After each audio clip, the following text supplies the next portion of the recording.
Imagine sitting in a bustling coffee shop, overhearing a couple playfully arguing over what movie to watch. You smile, recognizing the age-old dance of compromise, a dance that has been choreographed to the tune of equality.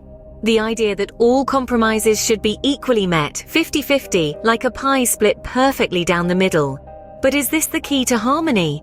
Let's explore this through the story of Leo and Maya, our movie-debating duo. Leo, a lover of spine-chilling horror films, and Maya, a fan of heartwarming romantic comedies, find themselves in a cinematic stalemate.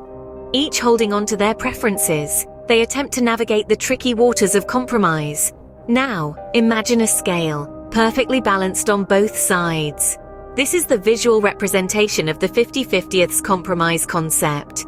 It looks fair, doesn't it? But life, with its endless complexities and variables, rarely fits into such neat equations. Back to Leo and Maya. In an attempt to keep things equal, they decide to alternate movie choices each week. A horror film one week, a romantic comedy the next. But this 50-50 approach leaves one person less enthusiastic each time.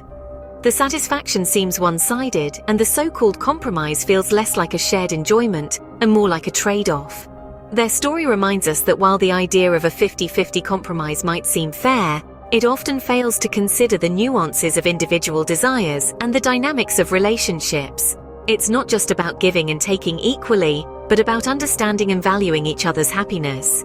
Leo and Maya, just like many of us, are stuck in the belief that a compromise must be an equal give and take. But as we'll see in the next scene, there's more to compromise than splitting things down the middle. It's about finding a balance that respects both parties' desires and leads to mutual satisfaction and growth.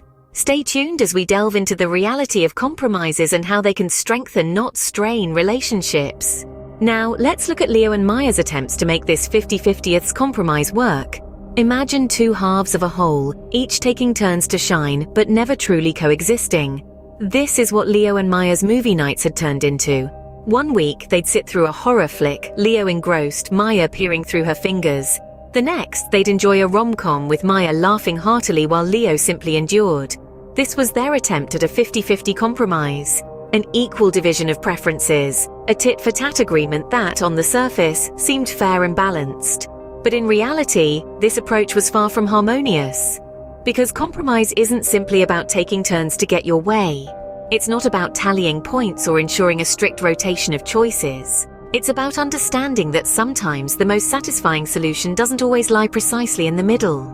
As Leo and Maya continued to alternate movie choices, they began to notice a pattern. The person whose turn it was to choose the movie enjoyed the evening, while the other merely tolerated it. But wasn't the whole point of movie night to enjoy the experience together?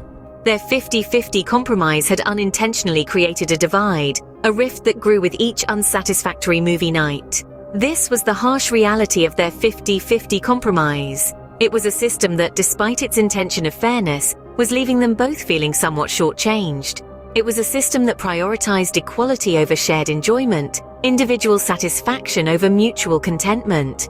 But most importantly, it was a system that failed to recognize that the best compromises aren't about splitting everything down the middle, but about finding solutions that bring joy to both parties.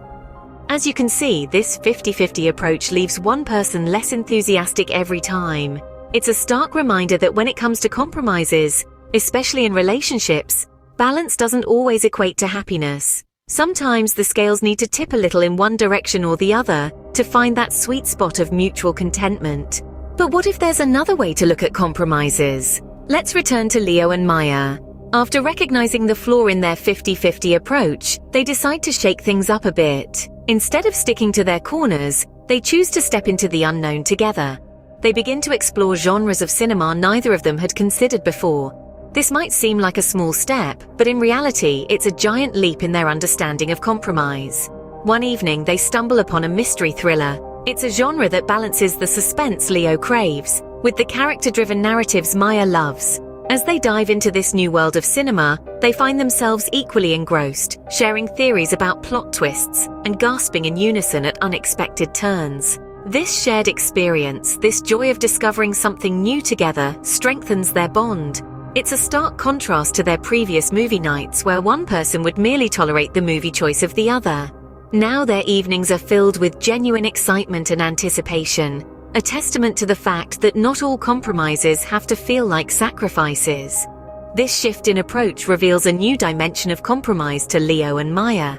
They realize compromise isn't about surrendering half your desires to meet in the middle. Instead, it's about stepping out of your comfort zones together, hand in hand, ready to embrace new experiences. It's about understanding that the happiness of your partner enhances your own joy, not diminish it. Compromise, they learn, is not a battleground where you fight to retain as much of your territory as possible. It's a journey you embark upon together, one where you navigate through the unknown, face challenges, and grow together. This journey of Leo and Maya teaches us that compromise in relationships is less about mathematical fairness and more about mutual respect, love, and the willingness to explore new territories together. It's about understanding that the essence of compromise lies not in the division, but in the union. Leo and Maya's journey teaches us that compromise in relationships is less about mathematical fairness and more about mutual respect, love, and the willingness to explore new territories together.